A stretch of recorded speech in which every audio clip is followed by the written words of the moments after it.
اکثر لوگ اپنی آخرت سنوارنے کے چکر میں دوسروں کی دنیا بگاڑ دیتے ہیں۔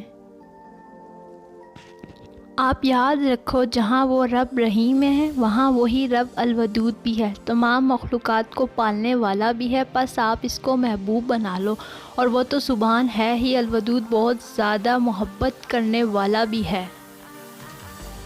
صبر کرنے والوں کا وہ خود ساتھ دیتا ہے، اور نماز پڑھنے والوں کو بھی وہ بے یار و مددگار نہیں چھوڑتا اور ان کی مدد ضرور کرتا ہے۔ اسے سب یاد ہوتا ہے اور وہ کچھ نہیں بھولتا، وہ تو بس کہتا ہے آزمائش کیسی بھی سخت ہو، صبر اور نماز کا دامن نہ چھوڑنا۔ پھر ایسا کیسے ہو سکتا ہے کہ ایک وقت میں آپ روئے ہوں، خاموش سسکے ہوں، دل کو تکلیف میں بھی خاموش کروا دیا، اور پھر پلکوں پہ آنسو کو خلق سے نیچے کھینچ کر نیچے اتارا ہو اور رب کو یہ سب پتہ نہ ہو۔ اکثر اذیتوں پر یہ سوچ کر خاموش ہو جانا کہ تیرا رب تو سب جانتا ہے، اسے تو سب پتہ ہے، پھر وہ تو سب بھولنے والا نہیں ہے۔ ہمارے ہاں دوسروں کے بھروسے کو قتل کرنے والا خود کو بہت چالاک سمجھتا ہے۔